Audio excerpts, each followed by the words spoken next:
Politics without the soap opera, with unfiltered constitutional conservative truth. The Conservative Review with Daniel Horowitz.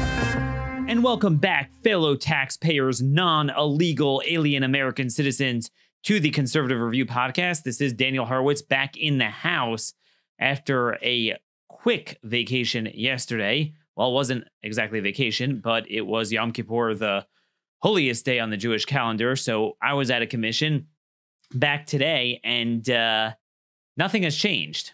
It's Thursday, October 10th, and the entire media is still talking about Syria as if it's our border.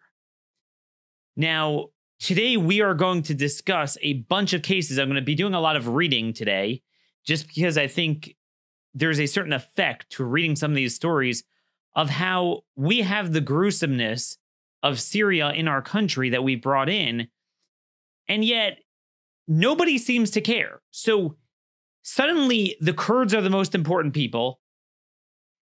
As we noted on our show with Colonel Dan Steiner, you can't look at Syria as one-dimensional, like Turkish bad guys, Kurdish good guys, Trump feeding the good guys to the bad guys. No, there's Russia, there's Hezbollah, there's Assad, there's Iran, and they're all fighting each other. And this is actually working out good. Yes, you're seeing stories about Turkey coming in there, but watch carefully. How much are they actually successfully advancing? You're seeing stories now with Russia and Iran getting very upset. Iran is training militias to fight them now. Look, why should we get in the way of that? Now, with that said, as I've noted, I haven't been happy with this administration's posture against Erdogan, really since 2017.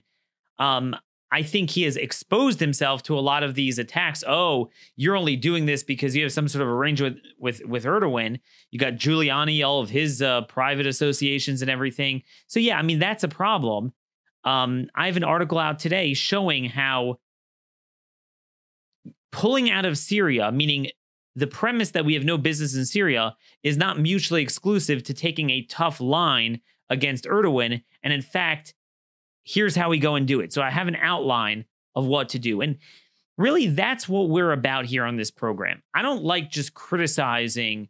It's very easy. Oh, something needs to be done about this. Just virtue signal. Versus identifying what is a redressable policy through public policy. What is something that is the responsibility of our government?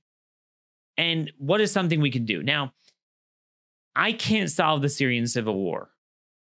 I don't have a solution for that. Nor do we need to solve that. But what I'm disturbed by is that suddenly all these people, and by the way, it's so cute to watch the media and the Kurds. They couldn't care less about the Kurds. When Obama was trashing them, couldn't care less. Erdogan, again, see, this is what bothers me about the Trump administration. If I were Trump, I would use this as a time to go after Erdogan's assets in America, to go after all these Muslim Brotherhood organizations like CARE and ICNA and ISNA that are loved by our media. Hey, well, they're getting funding from Erdogan. That's how you trap them. This is just what bothers me, that Trump will sometimes do something that broadly we agree with, but then it doesn't have the accompanying accoutrements of the other policies that I think would make it more defensible, more and put the other side on defense. But I don't want to. We spent really 2 days so far discussing this, and we'll continue discussing some other avenues as this unfolds. But I want to kind of pivot off of it to talk about our border. Maybe we need to call our border Syria, and the people on the other side of it, or the American people, the Kurds, and suddenly everyone will care. So Mitt Romney, Marco Rubio, I mean, this is like the Super Bowl for them. Syria, oh my gosh. And meanwhile, every 5 minutes, I'm not joking. So I go away for a day, and then there's a backlog of these cases. Every 5 minutes, there's another gruesome crime committed by an illegal alien that of the fraction of crimes that I discover. And there's no discussion over it. And these crimes are 100% avoidable. 100% avoidable. Every one of them. And what I want to note is that it's not just random crime. We are bringing in a pattern of behavior, this cartel gang style behavior. Yes, I know we've always had gangs in America. We know that. But there's a certain style of these transnational gangs that bring with it a particular set of gruesomeness, a modus operandi that we didn't have here, nor do we need to deal with it. It should be out of the country. Your castle, your house is your castle. Your borders, your sovereignty, that is your country. Now, like any family is going to have issues. You know, you're going to have internal problems. But what you certainly don't want to bring in are external problems. And this is why we say so often it's important to document where certain types of crimes are coming from. Is that inherent in our society, or is that a recently imported external problem? And so much of this is being brought in, and yet there's no impetus from any Republican, not one in leadership, Mitch McConnell, John Cornyn, Kevin McCarthy, to hold a press conference, and especially Senate Republicans who control the floor business, to push legislation on sanctuaries, to push legislation on the border, more proper resources with interdiction at the border, closing this gang loophole that brings in Central American teenagers that just flood our country with all sorts of things. So the ICE office in Seattle sent me the following case. Let me first read to you about what happened in April 3rd. Now, you'll see why I'm talking about it now. King County prosecutors say 3 men and a teenage boy lured a man to Bellevue's Goldsmith Park. This is in King County, right? Where he was ambushed, pistol whipped, and fatally shot over photos he'd taken of his girlfriend flashing gang signs. And they go on to list these people, and they're, lured into this park. This luring into parks. Parks are places where we take our families. And I'm going to get to another one in a minute. And more, see, let's see how to say this nicely. I think in America, we tend to know inherently where the bad neighborhoods are, where to stay away. But what this illegal immigration has done is they're going everywhere. They're going to rural parks. They're going to rural neighborhoods, suburban neighborhoods. It's not just like inner cities that to stay away from. So this is a very big threat to every corner of our country. Now, the ringleader here was a guy named Carlos Daniel Carrillo Lopez. Carrillo Lopez was the guy that ambushed him and did the killing, it appears. He had help. Well, they finally caught the guy. Now, you're going to see in a minute, he was caught multiple times before, but he was arrested on murder last week. You would have never known this, but I got it from ICE. To be fair, just full disclosure, Washington Times actually already had the article out yesterday. I got it on Tuesday, but I was running out, for the Jewish holiday. So I didn't have time to put out an article until today on this. So I don't want to, steal the Washington Times thunder, but I actually got it before. Because otherwise, usually I'll cite the first outlet that reports on it, even if I got it independently. But I believe I got this first. So anyway, here's what I got from them. It turns out that this dude was a known gang member who was resettled as an unaccompanied alien minor. Remember, we talked about Lankford and all these pseudo-evangelical Republicans who want to show how compassionate they are, and they say we're not bringing in enough refugees.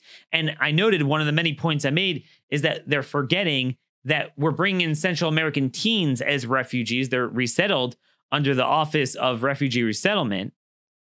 And basically, this guy was a member of the Crossroads Locos 13 gang, resettled as an unaccompanied minor.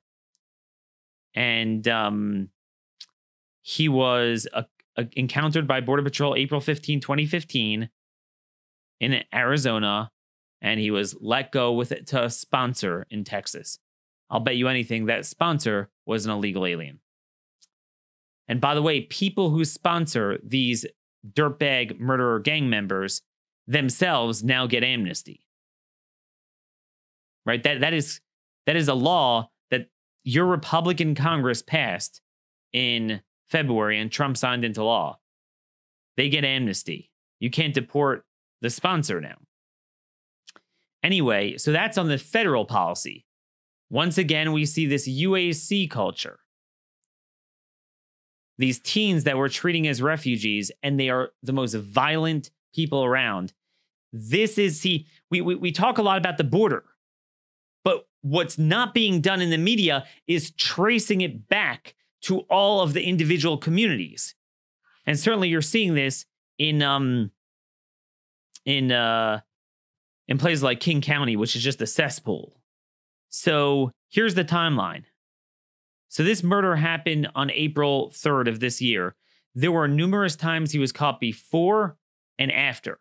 Now, I don't have the details of what he was arrested each time, but could you imagine having a gang murderer in your hands, arrested, and they let him go because no one serves any time, everyone gets out on bail. Oh, and also, even after ICE put a detainer on him, they ignored it. And right now he's 19, but at the time he was a minor. On March 15th, 2019, so that was just 3 weeks before the incident, Bellevue, what is it called? Bellevue police, this is in King County, arrested Carrillo Lopez and booked him on local charges. March 18th, 3 days later, ICE put a detainer on. They let him out at some unknown date, didn't honor it. April 4th, he was arrested on local charges a day after he committed that murder. Now, I don't know if it was traced back to him yet. Probably wasn't. ICE put a detainer. It was ignored. 14 days later, April 11th, he's arrested again. Booked in the South Correctional Entry Jail. And ICE lodged a detainer a day later. And again, he was released at unknown time in defiance of the detainer. A fourth time, on June 9th, he was arrested and booked on local charges. 2 days later, ICE encountered him, lodged a detainer, and then 6 days later, he was released by King County Jail without notice to ICE. He was arrested, among others, on September 30th. ICE lodged another detainer. Now, because it was murder and robbery, too, by the way. Whole bunch of new charges. So he's being held on $2 million bail finally. So he's unlikely to get out, and he's been there for about 10 days. But I'll tell you, even now, were ICE to lodge a detainer, they did lodge a detainer, they would still deny it. So that's this case. This is a growing trend. Let me bring it closer to where I live. So as you well know, Maryland, my home state, is a cesspool for MS-13. We got it in Montgomery County near DC. We got it in Baltimore County, where we had that eight-person cell arrested for murder. It was a rival attack on 18th Street gang, which means that we have both of them here. So this is in between the two jurisdictions, Anne Arundel County. 4 people, this is last week, 4 people have admitted to participating in 2 grisly murders in Anne Arundel County as part of MS-13. And basically, their ages were 21, 20, 20, and 24. I've confirmed they are all here illegally. And given their ages, they were likely resettled. I don't have that confirmed, but it doesn't take a genius to see that they were resettled as UACs. And they found the guy, this stems from a 2017 murder where they found someone buried in a secret grave. And this really shook me up, because those of you from Annapolis, or, who are from Maryland, Central Maryland, will appreciate this. Again, very scary that they used the girl suspect to lure the person to a park. Where was he lured? He was lured to Quiet Waters Park. that was a nice park. We always go there as a family. I mean, this is really scary, the fact that we're importing this stuff. And killed the person in a wooden area off the park. And they basically say that this is part of a broader cell where several dozen people are part of this. How much more of this do we have in our communities that we don't even know? This gruesomeness. And it's happening everywhere. Now, we could dismiss this that, oh, it's mainly gang-on-gang violence, but do we really want America to become like Mexico and El Salvador? Well, it starts out that way, but then nobody could live there. And obviously, as we report every day, and we'll have some today as well, you know, it affects everyone, and they kill other people and maim other people too. But this is what we have. And by the way, the interesting thing, when I bring up these things, what they're actually pleading guilty. So they're pleading guilty in connection with the things, but the charges are racketeering. This is a federal racketeering case. So going back to Jailbreak, when all these losers say, oh, Daniel, there's too many people in federal prison for stupid reasons. So many of the MS-13 people we catch, they're not even hit often, especially the accomplices who are the most violent human beings alive on murder charges. They're hit on racketeering or drugs. And indeed, they were involved in drugs too. Which leads me to the next thing. I want you to read, I want to read this article for you out of the Ohio Blade. What is it called? The Toledo Blade. Very, very important article here. Federal agents recently pulled more than 21 pounds of suspected powerful illegal opioid off the streets in what's believed to be one of the largest fentanyl seizures ever in the Toledo area. The seizure and the subsequent arrest of Robert Escobar, 49, also marks the third time in recent weeks that federal prosecutors have filed criminal charges in large-scale drug trafficking cases that investigators say tie back to the Mexican drug cartels. And basically, they quote the U.S. Attorney Justin Herdman. Mexican cartel activity in Ohio is very high. It's a significant threat to us across the whole state. It's not just Toledo. It's every mid-sized city, small town, and big city. Every city has connections back to the Mexican cartels. Okay? Every city has connections back to the Mexican cartels.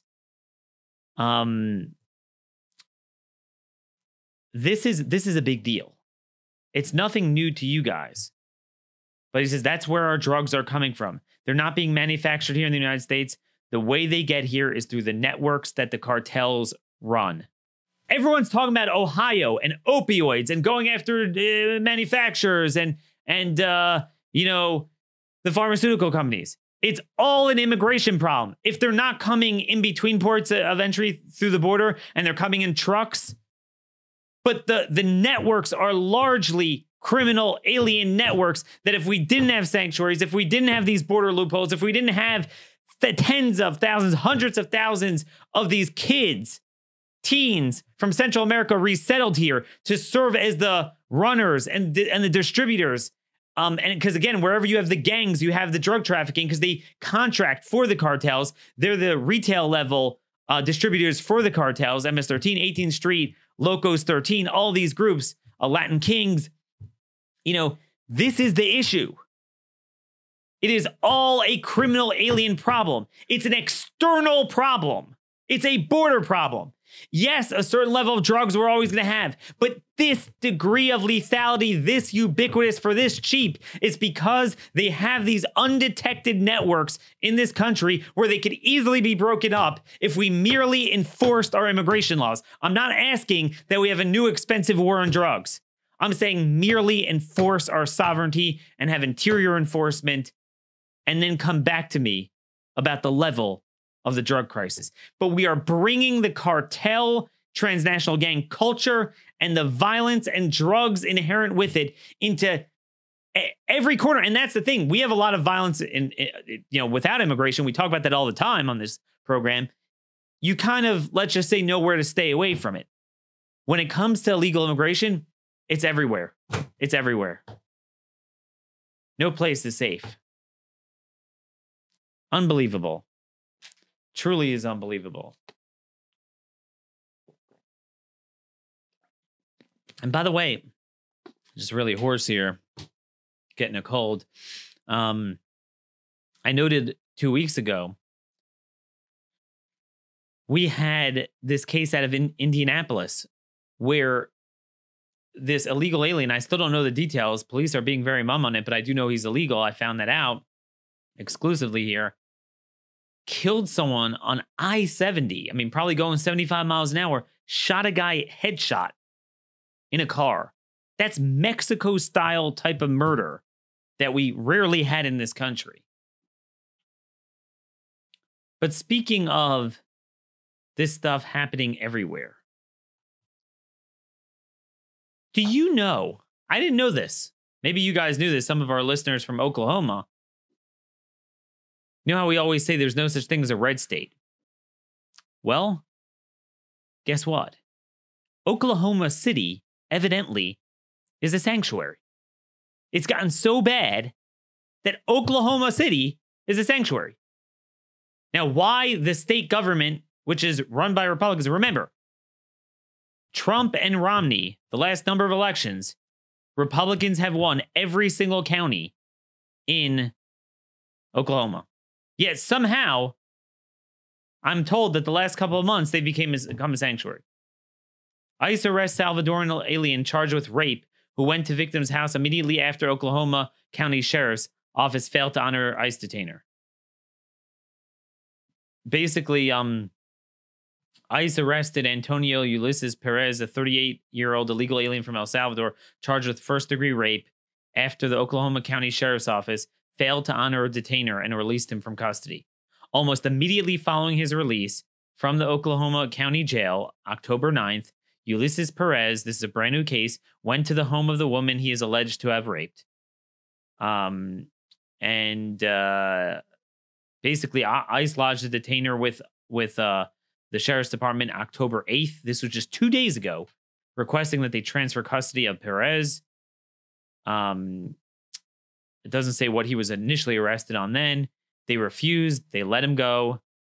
And that's it. That's it. He went out and raped. Oh, whoops. It turns out on September 30th, he was arrested and charged with first-degree rape. He was arrested and charged with first-degree rape. So that means that 8 days later, ICE lodged a detainer. On October 9th, approximately at 3 a.m., the active detainer was not honored. And the Oklahoma City Sheriff's Office released Ulysses Perez on bond from the Oklahoma County Jail. And ICE deportation officers arrested Ulysses Perez in Oklahoma City. He remains in custody pending disposition of his immigration proceedings.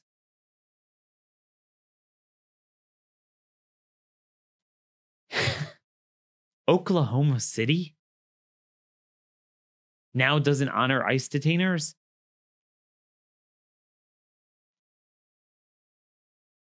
I don't know what to say. This is utterly insane. Utterly insane. But that's what we got here. By the way, just so you know, talk about avoidable crimes. You know how, I'm trying to find this here, the email I got, but we talk about Billy Chemmermer. He is the Kenyan who was originally illegal, wound up finagling himself into legal status, is accused of smothering 19 seniors in the Dallas area, with nothing more than a pillow. So this is just, I don't know what to say. It's just out of control. Trying to find this here. So remember how we were saying that there were two issues there. Number one, he should never have gotten this visa from this sham marriage he had where he was able to cleanse his status. But then even after he got a green card, which he shouldn't have gotten, he had multiple DUIs, he had domestic violence. It turns out I missed stuff on my reporting on that. He had even worse convictions. So there actually is an ICE detainer placed on him. Now, normally ICE doesn't place a detainer on someone until after a conviction. And right now with the 19 murders, it's just a charge. There's a trial. He has been convicted. For an LPR, someone who has a green card, you have to convict them. But they placed a detainer, I believe, because of the prior convictions. So do you know that 19 lives could have been saved? At least 19. It's very likely it was more than that once the investigation will be completed. Had he been deported? Why wasn't he? I don't know if it was the feds or the locals, but I mean, this is the thing. This is totally avoidable. Let me read you some more cases.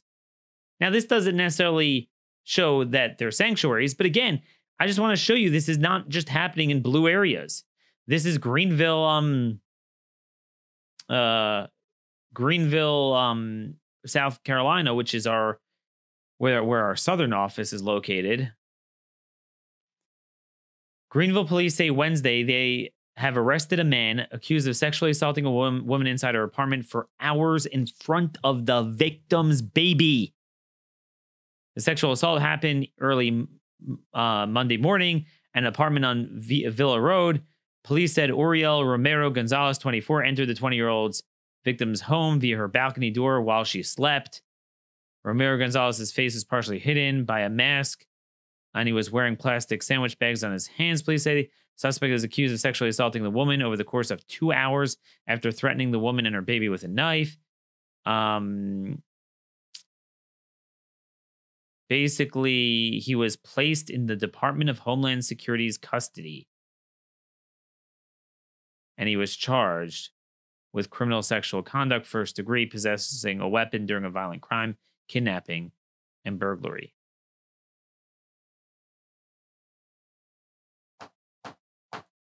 This is what we're importing. And normally with the rapes, I note that they're mainly illegal aliens. From the story here, it sounds like it could have been anyone, the victim. Not that it makes it better if the victim is themselves illegal. I'm just saying that this could be anyone. One more case I want to read to you. Amelia man arrested for first-degree rape. This is in Louisiana. The St. Mary Parish Sheriff's Office has arrested one man after a rape investigation. Sheriff Blaze Smith announced on Tuesday that Martin Humberto Montes Dimas, 36, of Amelia, was arrested earlier the same morning on a warrant for first-degree rape. Detectives with the Investigations Division, with the assistance of the U.S. Border Patrol, made contact with Montes Dimas during an active investigation of the rape of a female juvenile who was under 13 at the time of the incident. Chief Gregory Bovino of the U.S. Border Patrol's office in New Orleans said, quote, the St. Mary's Parish's Sheriff's Office, through diligent and focused law enforcement action, took an illegal alien child predator off the street. Great job by that office. I cannot stress enough that what happens on the border will ultimately affect communities across the entire country. The alleged rape of a child is heartbreaking, but it's all the worse when committed by an illegal alien with a significant criminal history who should never have been here in the first place. Again, I didn't check up his criminal history. Okay. Let me just note something on a personal level before we go on. Why I'm just a little bit rattled by this. So again, with public policy, we know as conservatives, you got to think logically. You can't think with emotion. Not everything, every bad thing and murder and mayhem and death that goes on is redressable through a political public policy solution. there's a lot of things we can't do. That's why we have our respective religious beliefs, and God runs the world in a certain way. We're only going to understand it, in the next world. As it says in Isaiah, what is it, 54, 56, towards the end there, like the height and distance of the sky from the earth, so is the distance of my ways from your ways. We're not going to understand why there's a lot of tragedy. But what we are supposed to do is do justice. God has reasons why he wants people killed or murdered or dying, but we also have our job to do justice. And we can't stop every, tragic death or murder, but people that have massive rap sheets, or people or illegal aliens, or often both illegal aliens with massive rap sheets, how in the world is the system not working? And why isn't there an endless drumbeat from Republicans in Congress to hit the Democrats over the head with one floor vote in the Senate after another addressing these issues? And what I'm driving at is, we had a very, very tragic situation in our community late last night that I'm still really rattled by. I still have to almost pinch myself to just realize this is not a dream, and I'm it's why I'm not really in my element today. I'm just very out of it. Basically, I go to services with this family, been friends for 20 years. They're a little older than me. They're in their 50s. He sits right behind me. So yesterday we were at services, the holy services at night. At the conclusion, I go to my car, drive home. I live about a mile away. This guy lives right, behind the street. So he walks, and his wife was with him. And by the time I get to my home, which is a mile away, I just hear a bunch of sirens.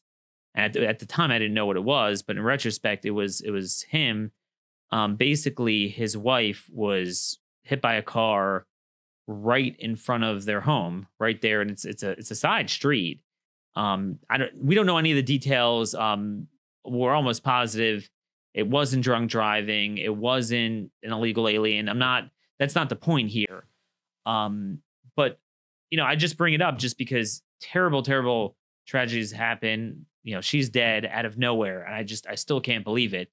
In a couple hours, I'm going to the funeral, and these are the vexing things we each struggle with our respective religions. Why God does certain things, and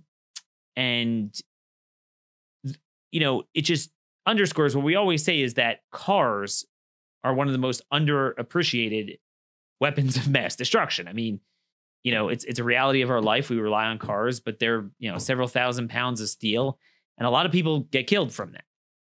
And, there's a limit to what we can do. And I don't know if this case, I don't know the details. Sometimes it's the pedestrian's fault. Sometimes the driver, sometimes it's really nobody's fault. It's just very unfortunate. But none of the cases we spoke about today with illegal aliens were driving. But what we noted is throughout the last number of weeks, from all the Department of Transportation reports I've read to you, National Highway Safety Commission, on how illegal aliens have such a high propensity for driving incidents and drunk driving. And, again, driving deaths are the worst because, the victim and the victim's family, it just 1 minute they're there, the next minute they're gone. It's not like someone who dies of cancer where you have some closure to a certain extent and, you watch them go. It's just like, and it could, usually if someone has a illness, they're a little older, die of natural causes, whatever. Car accidents take anyone at all ages like that. 1 minute they're there, next minute they're gone. And, public policy wise, what we can't do is say, oh, we're going to ban cars. That would be like what liberals do with guns. But what we can do is say, look, drunk driving, and again, this case wasn't, but I'm just saying because you have so many terrible tragedies that you can't redress through a political solution, certainly the low-hanging fruit when you have a gratuitous imported illegal population that particularly has a high propensity for using cars in a very dangerous way, often through drunk driving or driving with drugs, that is very redressable. So at least we could solve that part of the equation. And that's our job, those of us who work in public policy, to say, hey, what is a solution? What is something we can do?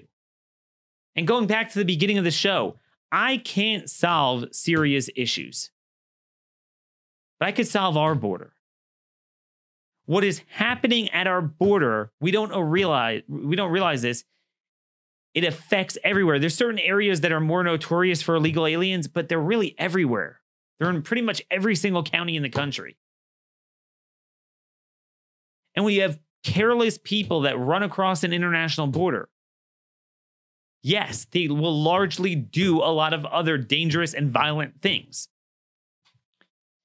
And it just, I mean, that's the thing. I'm just out of my element. Just a real shocker losing a friend out of nowhere.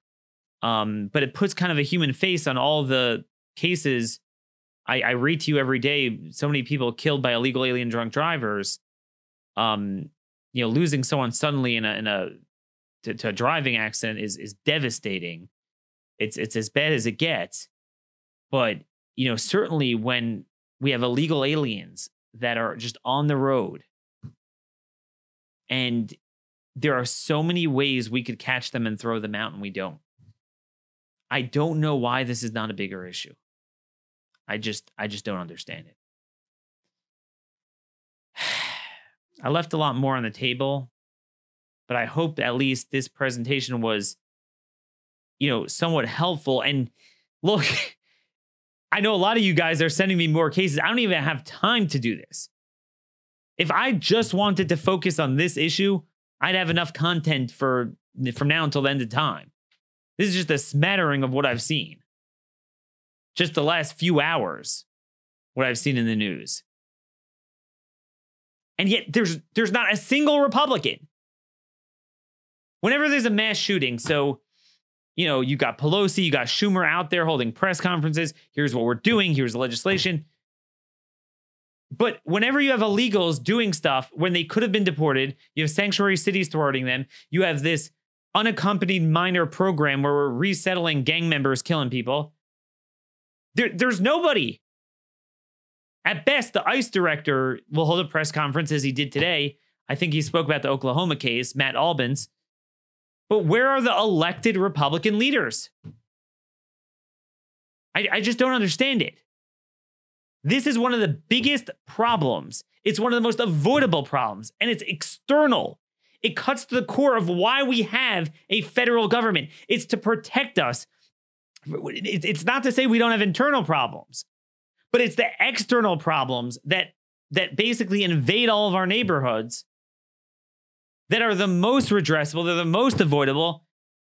And on behalf of those issues is why we created a federal government. If we're not going to have a federal government clamping down on this, then I don't know why we have one. We don't need a federal government to destroy healthcare, to get involved in agriculture, to get involved in emission standards. So anyway, these are just our latest cases. But yeah, I mean, I am very behind on a lot of other news. So I know you guys are sending me questions on other issues. I'm trying to catch up. I just have a funny schedule these couple of weeks. I'm going to be gone on Monday and Tuesday again. I will try to throw in an extra show so we don't lose out here too much time. But man, yeah, I'm just devastated from that personal loss. And again, it just underscores the need to at least avoid the deaths that need not happen as a result of people that should have been either not in the country or should have been, the recipient of swift justice, which is what God wants us to do.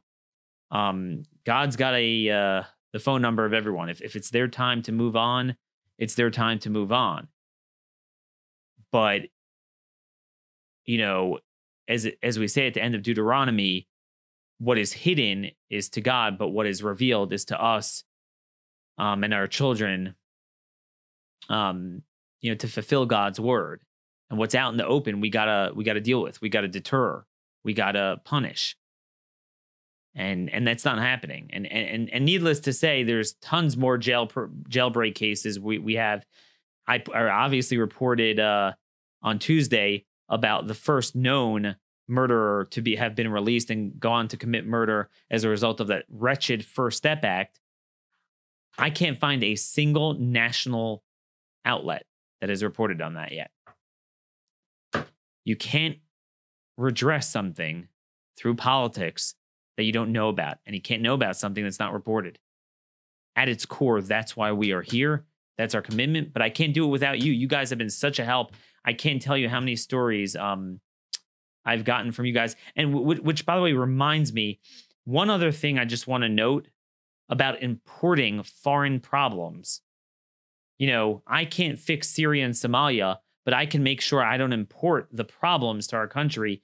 And you know who you are. I know you don't want to be mentioned, but one of our listeners, who I'll just call her my Minnesota correspondent, just been sending me a lot of stuff from Little Mogadishu in Minneapolis. And I think this is just really important. There was another just retaliation, gang murder.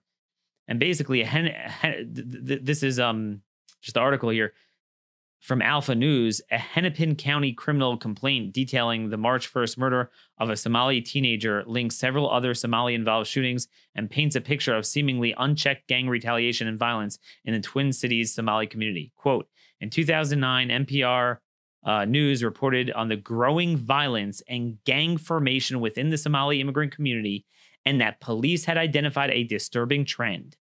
What's the trend? Somali gangs were beginning to divide themselves across the same clan lines that destroyed their homeland. Boom. That's like a gut punch. We are importing the same violence. It's not like, oh, this guy happens to be a criminal and he's an illegal. No, it's the same group violence. Whether it's Mexico, whether it's El Salvador, whether it's Somalia, whether it's Syria. Look, I don't know what it's going to take. Maybe we need to just call our border Syria, and the media and the politicians, including Republicans, will finally take us seriously. But we matter. Our communities come first. I'm sick of hearing, there's one thing if you want to divert a little bit of attention to the Kurds, and again, that's more complicated than people are making out to be. Maybe we should just call Americans Kurds, and then we'll be in business. Thanks for listening. God bless you all. Till tomorrow, this has been another episode of the Conservative Review Podcast.